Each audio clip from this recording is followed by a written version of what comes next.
어떤 목사님께서 사람의 삶을 세 종류의 인생으로 설명하시면서 이렇게 말씀하셨습니다. 성경의 사람들을 인용하시면서 설명하셨는데요. 첫 번째는 대마와 같은 인생이 있다고 이야기하셨습니다. 처음에는 앞서가는 그러한 사람인 것처럼 보였지만 그러나 퇴보하는 사람의 모형을 의미하고 있는 것입니다. 사람이 왜 앞서가다가 퇴보한다고 생각하십니까? 자기 중심적인 성향들, 자기 기분에 민감한 그러한 태도를 잃어버리지 않고 있기 때문인 것입니다. 어떤 모든 것을 내 인성에 있어서 플러스적인 인성을 가지고 있는 것보다는 마이너스적인 인성을 가진 사람을 의미하고 있는 것이죠. 두 번째는 마구와 같은 인생이 있다고 이야기했습니다. 시간이 지날수록 자꾸만 저의 모든 삶이, 저의 모든 생활이 하나님의 은혜로 인하여서 향상되어진 사람을 의미하고 있는 것입니다. 여러분, 사람이 왜 향상할 수 있습니까? 남의 기분과 남의 생각들, 또 큰 것과 전체 공동체를 생각할 수 있는 플러스적인 인성이 그의 마음속에 있기 때문인 것입니다. 그리스도인의 삶은요, 하나님의 은혜가 내게 임함으로 인하여서 플러스적인 인성을 확대시켜 나가는 삶이라고 정의할 수 있는 것입니다. 세 번째는 누가와 같은 인생이 있다라고 이야기하셨습니다. 늘 변함이 없고 똑같고 높낮이가 없고 꾸준한 사람의 어떤 전형된 모습을 이야기하고 있는 것이지요. 꾸준함은 힘과 가치의 상징이라고 이야기했습니다. 그 속에 보이지 아니하는 어떤 향상의 그 능력이 있다고 이야기하였습니다. 사랑하는 성도 여러분, 우리 모두가 정말로 하나님께서 내게 은혜를 주셨기 때문에 하나님의 그 사랑으로 말미암아 뒤를 돌아보고 뒤로 나가는 어리석은 사람들이 아니라 날마다 하나님의 인도하심 가운데 앞으로 나갈 수 있는 우리 믿음의 사람들 꼭 되어줄 수 있기를 주의 이름으로 간절히 소원합니다. 우리가 잘 아는 것처럼 성경은 하나님의 약속의 책이라고 이야기할 수 있지요. 하나님께서 죄인이었던 우리 인간들을 구원하시겠다고 하는 약속의 말씀이 성경에 기록되어져 있지 않습니까? 또 그 약속을 이루신 하나님의 신실하심을 성경의 모든 말씀이 우리에게 강조하고 있는 것입니다. 이 약속은 여러분 미래와 연관되어 있습니다. 여기에서 성경이 그토록 강조하고 있는 미래라고 하는 이러한 개념 속에서 소망이라고 하는 단어가 나오고 있는 것입니다. 그리고 이 소망이라고 하는 단어가 요즘 많이 쓰이고 있는 비전이라고 하는 말로 강조되고 있는 것입니다. 그래서 이렇게 이야기할 수 있습니다. 성경은 미래에 관한 예언의 말씀이며 또한 소망의 말씀으로 가득 차 있는 책입니다. 또한 동시에 성경은요, 우리 모든 믿음의 사람들에게 하나님의 비전을 심겨주고 있는 책이라고 이야기할 수 있는 것이죠. 이런 의미에서 우리가 이렇게 정리할 수 있는 것입니다. 성도는 하나님의 비전으로 무장한 사람이다 라고 이야기할 수 있습니다. 세상의 소망과 세상의 생각과 세상의 가치관이 우리의 마음을 지배하고 있는 사람이 성도가 아니라고 하는 것입니다. 하나님의 비전이, 하나님의 소망이, 하나님의 말씀이 우리들의 모든 마음과 우리들의 모든 생각을 지배하고 그 비전의 지배를 받고 있는 사람, 바로 그러한 사람을 가리켜서 하나님의 참 성도라고 말할 수 있는 것이죠. 성경의 말씀하고 있는 의미에서 비전이 있는 사람은요, 이렇게 이야기할 수 있습니다. 먼저 목표가 확실한 사람이라고 하는 것입니다. 짧은 인생 가운데 이것저것 다 경험하면서 인생을 성공적으로 하나님 보시에 성공적으로 살 수 있는 사람은 아무도 없다고 이야기할 수 있을 것입니다. 그러므로 분명한 목표를 가지는 것이 중요한데요, 그 목표 안에 하나님의 뜻을 이루고자 하는 거룩한 꿈을 소유할 수 있어야 되는 것입니다. 어떤 사람들은 말입니다, 세상의 꿈만 쫓고 있습니다. 세상의 모든 가치에 내 모든 시간도, 내 모든 정열도, 나의 모든 인생들을 허비한 사람들이 있지 않습니까? 사랑하는 성도 여러분, 우리 귀한 영락의 성도들은 그러한 사람 한 사람도 없기를 간절히 소원합니다. 하나님께만 마음을 두며 하나님의 뜻을 이룰 수 있는 귀한 종들 꼭 될 수 있기를 간절히 바랍니다. 빚어 있는 사람의 두 번째 삶은요, 자신의 가치에 눈을 뜬 사람이다라고 이야기합니다. 원래는 죄인이지만, 아무런 의미가 없는 사람이지만, 그러나 하나님께서 내게 은혜를 주심으로 말미암아 내가 하나님 안에서 가치 있는 사람이 되었다고 하는 것입니다. 세 번째는요, 하나님이 내게 주신 은사를 잘 활용하는 사람이다 라고 이야기하고 있습니다. 네 번째는 오늘보다 내일을 더욱더 중시 여기는 사람이다 라고 말씀하고 있는 것입니다. 사랑하는 성도 여러분, 우리 모두가 하나님의 비전을 소유할 수 있기를 바랍니다. 하나님 앞에서 존귀한 사람이라고 하는 이 귀한 사실을 잃어버리지 아니할 수 있기를 간절히 바랍니다. 하나님의 꿈을 이루심으로 말미암아 정말로 하나님께서 보시기에 성경으로 해석하기에도 정말로 우리 모든 믿음의 성도들이 비전 있는 성도들 꼭 될 수 있기를 간절히 소원합니다. 늘 여러분 비전을 이야기할 때에 여기에서 문제가 있을 수 있다고 하는 것 우리가 꼭 기억할 수 있어야 될 것입니다. 많은 사람들이 오해하는 것도 바로 여기에 있습니다. 비전은 하나님께서 내게 주신 것이 비전입니다. 그러면 그런 의미에서 비전은요 우리 안에서 내가 나온 것이 아니라 하나님께로부터 위에서부터 우리에게 내려오는 것이라고 말할 수 있는 것이죠. 그러나 많은 그리스도인들의 삶의 모습을 가만히 보게 되면은 하나님께서 내게 주신 것보다는 하나님께서 내게 허락해 주신 것보다는 나의 꿈을 하나님의 비전으로 오해하는 사람들이 많이 있다고 하는 것입니다. 그것은 착각입니다. 여러분, 내 욕심이 하나님의 비전이 될 수 없는 것이랍니다. 여러분, 나의 소원이 하나님의 비전이 될 수가 결코 없는 것입니다. 그것은 내 꿈일 뿐입니다. 하나님 중심의 비전이 아니라 자기 중심의 비전을 강조하는 것, 이것이 바로 어리석은 사람의 모습이라고 하는 것이지요.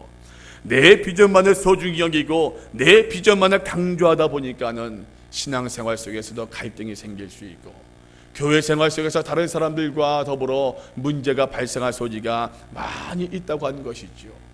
정말로 간절히 소원합니다. 하나님의 꿈만을 우리의 가슴에 품을 수 있기를 바랍니다. 하나님의 비전만을 우리의 가슴속에 간직하여 우리 모두가 하나님 앞에서 올바르게 세움받을 수 있는 귀한 종들 꼭 될 수 있기를 간절히 축원드립니다. 오늘 본문에서는요 갈렙의 이야기가 나오고 있지 않습니까? 여호수아가 얼마나 훌륭한 리더였었습니까? 그러나 본문의 말씀을 묵상하면은 여호수아의 뒤에는 갈렙이라고 하는 훌륭한 조력자가 있었음을 우리가 알 수 있는 것입니다. 여러분 꼭 기억하세요. 훌륭한 리더에게는 훌륭한 조력자가 있습니다. 반드시 있어요. 그 사람의 재주가 뛰어나가지고 그 사람의 능력이 뛰어나서 훌륭한 리더가 될 수 있는 것이 아니었다고 하는 것입니다. 좋은 조력자가 있어가지고 좋은 조력자가 그 곁에 그 주위에 있어가지고서 그 사람이 훌륭한 리더가 될 수 있었다고 하는 것입니다. 여호수아도 마찬가지였습니다. 여호수아가 얼마나 위대한 지도자였습니까? 얼마나 훌륭한 리더였었습니까? 그러나 여호수아가 하나님 앞에서 올바르게 쓰임받을 수 있었던 이유가 무엇이었느냐? 많은 조건, 많은 것을 이야기할 수 있었겠지만 여호수아에게는요 갈렙이라고 하는 좋은 벗, 믿음의 사람이 항상 함께 있었던 것이었습니다. 본문의 배경의 말씀은 여호수아가 가나안 정복을 다 끝내고 나서 이스라엘 12지파에게 가나안 땅을 나누어주는 그러한 이야기입니다. 잘 아시겠지만 12지파 가운데서 루벤 지파와 갓 지파, 므낫세 반 지파는 이미 요단강 동편에서 저들의 땅을 다 취하고 말았습니다. 이제 나머지 9지파 반에게 이 땅을 배분하는 일이 남아 있었던 것이었습니다. 본문 말씀 보니까 이 땅을 분배한 장소가 바로 길갈이라고 하는 사실을 말씀하고 있죠. 길갈에서 그 모든 땅을 다 배분하고 기업을 나누었다고 하는 것입니다. 근데 길갈은요 이스라엘 백성이 가나안 땅을 정복하기 위해서 수많은 전쟁을 치른 가운데 이스라엘의 전쟁 그 작전 사령부가 있었던 곳이 바로 길갈이었습니다. 하나님께서 명하신 모든 정복 전쟁을 수행하면서 이스라엘 백성들이 항상 이 길갈이라고 하는 것을 중심으로 해서 전쟁을 치렀다고 하는 것입니다. 길갈에서 이 이스라엘 백성들은 하나님의 새로운 명령과 작전을 얻을 수 있었고요.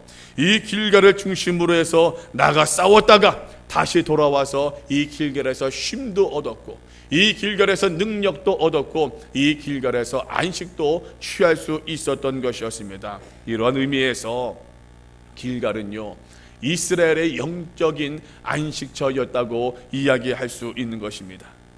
이제 하나님께서는 이스라엘 백성들이 거하였던 이 길갈에서 이스라엘 백성들이 그토록 사모했던 약속의 땅, 하나님이 약 500여 년 전에 말씀하셨던 젖과 꿀이 흐르는 그 땅, 이 땅을 얻기 위해서 14번의 전쟁을 치르면서 수많은 형제들의 목숨을 잃었던 그 땅을 기업으로 나누어주는 역사적인 모임을 이 백성들이 갖고 있는 것입니다. 사랑하는 성도 여러분, 하나님께서 이스라엘 백성에게 이 길가를 주셨던 것처럼 오늘 우리 믿음의 사람들에게도 영적인 길가를 주셨답니다. 이스라엘 백성들의 전쟁 가운데 피곤하고 지친 모든 몸들을 이 길결에 와서 새롭게 쉼을 얻고 능력도 얻고 영적인 안식을 얻을 수 있었던 것처럼 하나님께서도 우리에게 영적인 길결을 주셨는데 그 영적인 길결은 어디냐? 우리 포항 영락 재단인 것입니다.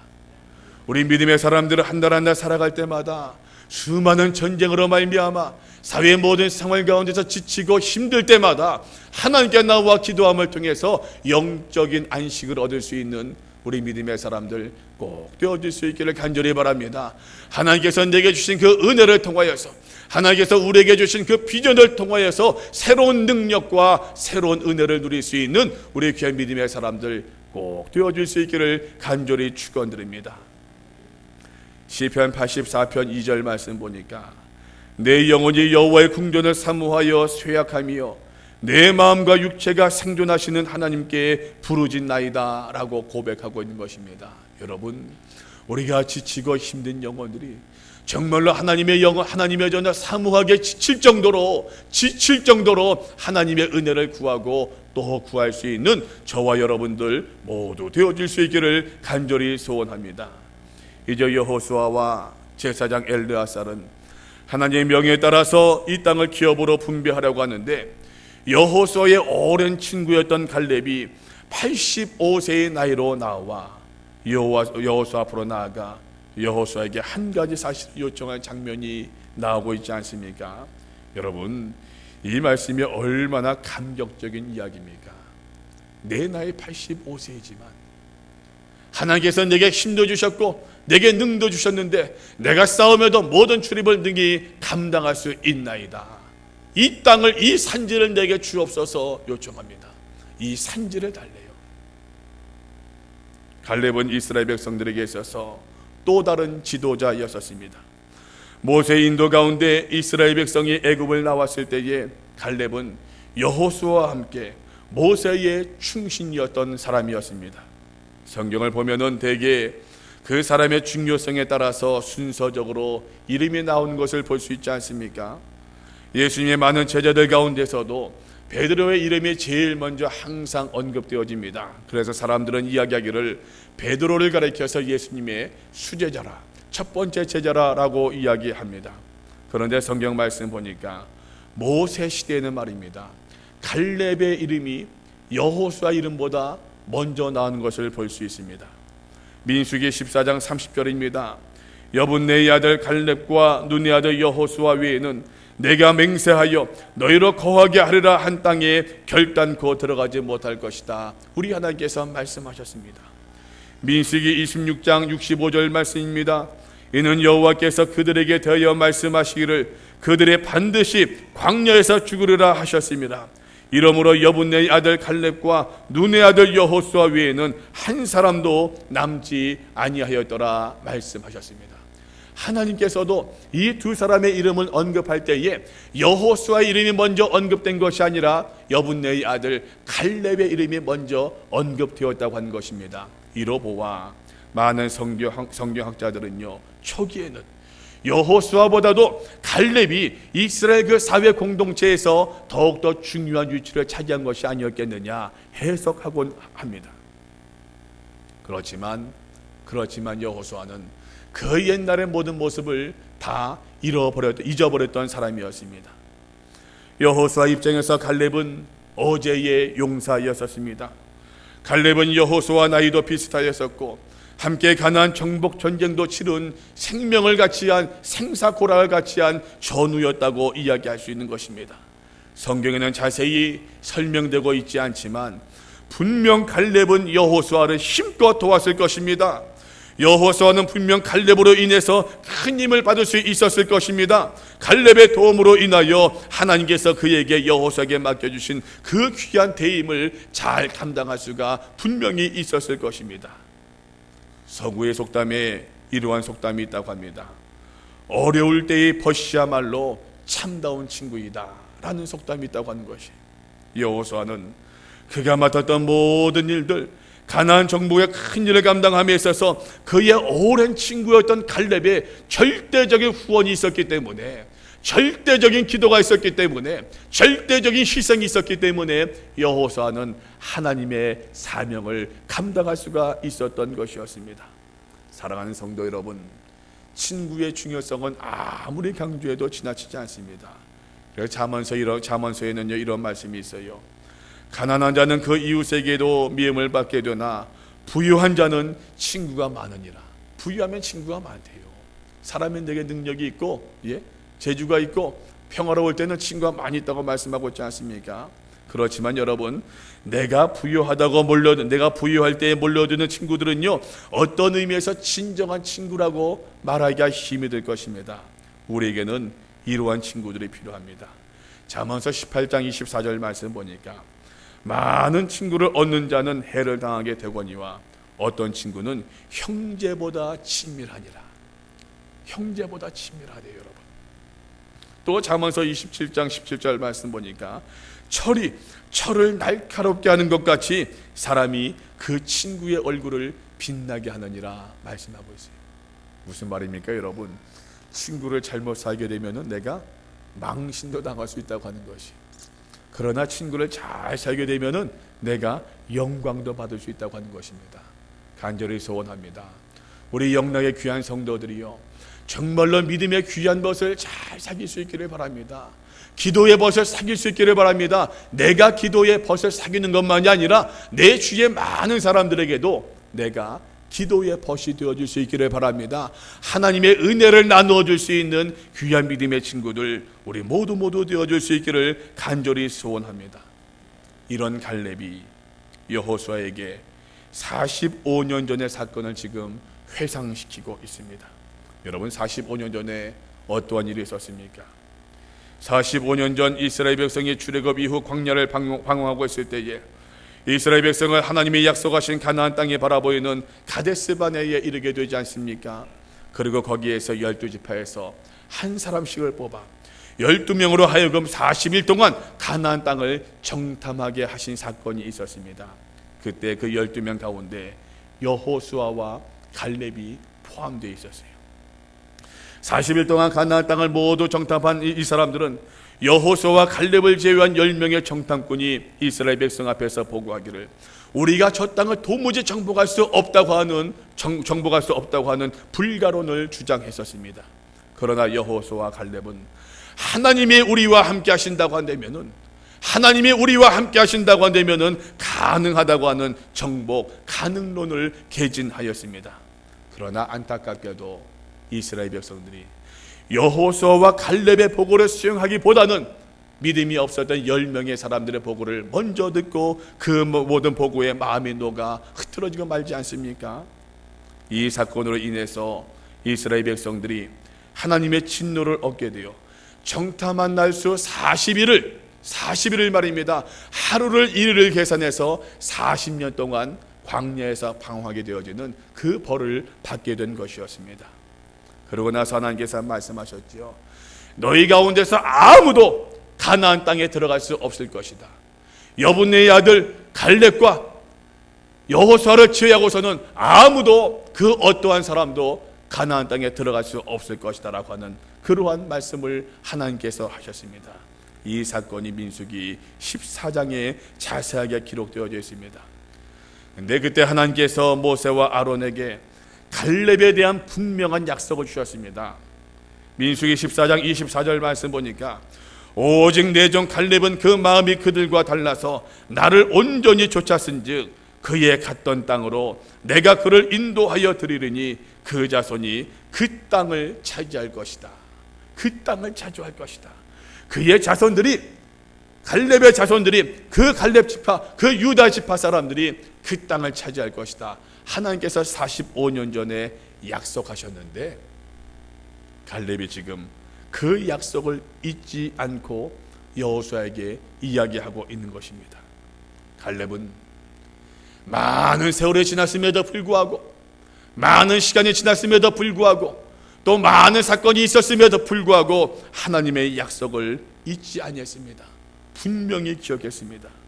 사랑하는 성도 여러분, 그렇습니다.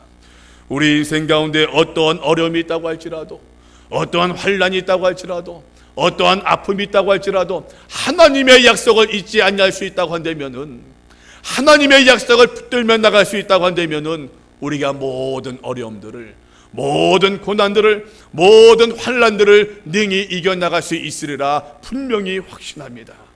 이제 갈렙이 이 확신을 기초로 해서 여호수아에게 요청하고 있는 것입니다. 이 산지를 내게 주옵소서, 이 산지를 내게 허락하여 주시옵소서. 갈렙이 여호수아에게 요청하고 있는 것입니다. 여러분, 참 멋진 사람이지 않습니까? 훌륭한 인격을 소유한 진짜 사나이지 않습니까? 여러분, 갈렙의 이 믿음이 우리의 믿음이 되어질 수 있기를 간절히 소원합니다.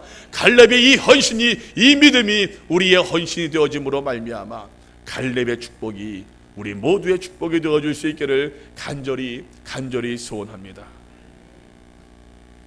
어떤 사회나 어떤 교회든지 공동체를 보면은 대개는요, 두 부류의 사람이 있습니다. 거의 그래요. 두 부류의 사람이 있습니다. 첫 번째는요, 공로자 의식을 간직한 사람들이 있습니다. 과거를 이야기하면서, 지난 모든 사건들을 이야기하면서 나의 공로를 주장합니다. 여기까지 오기에 내가 얼만큼 공헌했으며, 여기까지 이르기에 내가 얼마나 수고했으며, 여기까지 이르기에 내가 얼마나 기도했는지 당신은 잘 모르지만 내가 많은 수고를 감당했습니다. 공로자 의식을 주장한 사람이 있다고 하는 것입니다. 여러분, 그 귀한 분들, 우리 앞에 권사님들 앉아 계시는데, 지하실에서 기도하시고 눈물 흘리시면서 참 마음이 그렇더라고요. 와서 보니까 지하가 눅눅하고 축축하기도 한데, 그래서 기도하신 그 모든 공로들, 제가 그 모든 공로를, 그 모든 희생을 희석시키려고 하는 그런 의도가 절대로 아닙니다. 오해하지 않기를 바랍니다. 그러나 과거의 공로자들이, 과거에 헌신하신 분들이 오늘도 희생하고, 오늘도 기도하고, 오늘도 충성할 때에 그 공로는요, 더욱더 빛이 나는 법인 것입니다. 그런 의미에서 참 그것을 존경합니다. 너무너무 귀해요. 과거에 기도하신 것처럼, 저는 집에 가서 편히 침대에 누워서 잠을 자고 있는데, 또 이제 지하실로 내려가는 모습 보게 되면 이거 가야 되는가 싶은 마음이 들 때가 있어요. 집사람하고 이제 10시에 기도하고 마치고 하면서도 권생이 또 지하실로 내려가시면은 이거 참 집으로 가야 되는가, 그 부담이 있어요. 과거의 희생만이 아니라 오늘도 희생하시니까 그것이 빛이 날 수 있는 것입니다. 공로자 의식을 간직한 사람이 있는가 반면에 여러분, 또 한켠의 사람들은요, 빚진 자 의식이 있는 사람들이 있습니다. 빚진 자 의식이, 내가 이룬 공로보다도, 내가 헌신한 그 수고보다도, 내가 헌신한 그 희생보다도 내가 하나님께로부터 받은 은혜를 먼저 고백하는 분들의 모습인 것입니다. 근데 어떤 경우는 말입니다, 심지어 분명히 아무리 생각하고 또 생각해 보아도 그분의 공로가 맞아요. 그분의 공로가 분명히 맞습니다. 그분의 공로가 분명히 맞은데 당신은 내 공로가 아니래요. 내가 한 게 아니래요. 하나님께서 하신 일이래요. 나는 아무것도 한 것이 아니래요. 정말로 여러분, 옷깃이 여며지고 마음이 모아지는 그 모습이지 않겠습니까? 어떤 사람들의 많은 공동체가 성장하겠습니까?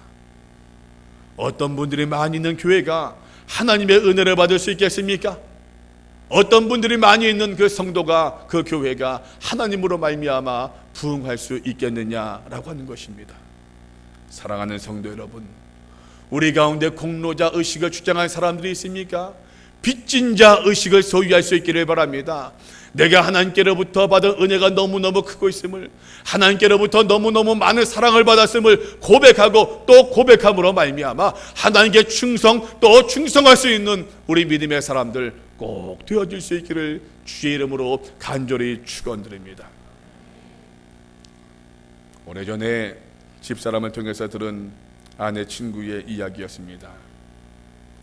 이분이 어려움이 생겨서 교회에 어려움이 생겨서 젊은 집사님들이 목사님을 모시고 나와 교회를 개척하였다고 합니다. 그 이야기를 들었을 때 참 안타까우면서도, 교회가 어쨌든 간에 갈라지게 되었으니까 안타까우면서도 위에서 기도를 했었습니다. 그런데 교회가 하나님의 은혜 가운데 성장하게 되었어요. 놀랍게도 굉장히 많이 부흥하고 성장하게 되었는데, 근데 교회가 성장을 하면서 목사님께서 당신들을 부담스러워하는 그러한 마음을 느꼈다고 하는 것이, 충분히 그럴 수 있죠. 많이 벌어진 모습이지 않겠습니까? 그때 그 친구들한테, 아내 친구들한테 그 이야기를 듣고 나서 그때 갈렙의 이야기를 들려주었었습니다. 그리고 말씀드렸습니다. 혹 집사님들 마음속에 공로자 의식이 있는 것 아닙니까?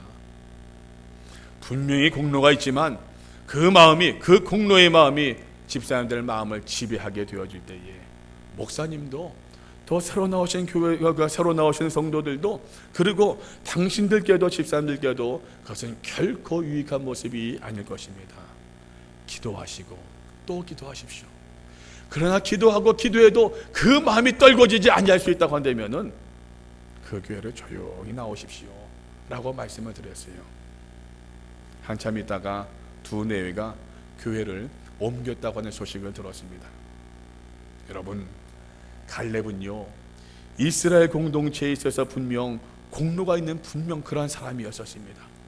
자신의 공로를 주장하면서 좋은 땅을 얼마든지 주장할 수도 있었던 사람이었었습니다. 그러나 갈렙은 자신의 분깃을 주장하지 아니했던 사람이었습니다. 이 평지를 내게 주옵소서 요청하지 아니했습니다. 좋은 땅을 내게 주옵소서 요청하지 아니했습니다. 이 산지를 내게 허락하여 주옵소서. 아직도 적군들이 저기에 있고 수많은 적군들이 저 땅에 살고 있지만 이 산지를 내게 허락하여 주시옵소서. 갈렙이 외치고 또 외친 것이었습니다. 자신의 공로를 주장하지 않았던 사람, 바로 그 사람이 갈렙이었습니다. 자신의 요구를 끝까지 관철시키지도 아니했습니다. 마지막까지 끝까지 친구였던 여호수아를 도우면서 하나님께 충성하고 헌신했던 사람이 바로 갈렙이었습니다. 이제 이 갈렙이 이스라엘 앞에 이야기합니다. 이 산지를 내게 허락하여 주옵소서. 이 산지를 내게 허락하여 주시옵소서. 이 고백이 우리의 고백이 되어줄 수 있기를 간절히 소원합니다. 갈렙의 이 믿음이 우리의 믿음이 될 수 있기를 간절히 소원합니다. 갈렙이 받았던 그 축복이 우리의 축복 되어줄 수 있기를 주의 이름으로 간절히 축원드립니다. 걸어가신 아버지 하나님, 은혜를 감사드립니다. 세상에 연약하고 세상에 부족하고 세상에 미약한 우리들이지만 하나님께서 우리의 귀한 믿음 허락해 주시어서 하나님 앞에 쓰임받을 수 있도록 도와주시오니 감사드리옵나이다. 하나님 바라고 원하옵건대 우리 모두가 하나님 앞에서 여호수아 같은 사람들 되게 하여 주옵소서. 갈렙과 같은 사람들 되게 하여 주옵소서. 갈렙이 자기의 분깃을 주장하지 아니하고 이 산지를 내게 허락하여 주옵소서 기도하고 요청하였던 것처럼 하나님, 우리 믿음의 사람들도 이 산지를 내게 허락하여 주옵소서, 이 산지를 내게 허락하여 주옵소서 기도하고 또 기도할 수 있는 귀한 종들 모두 되게 하여 주시옵소서. 감사드리며 예수님 이름 받들어 기도하였사옵나이다. 아멘.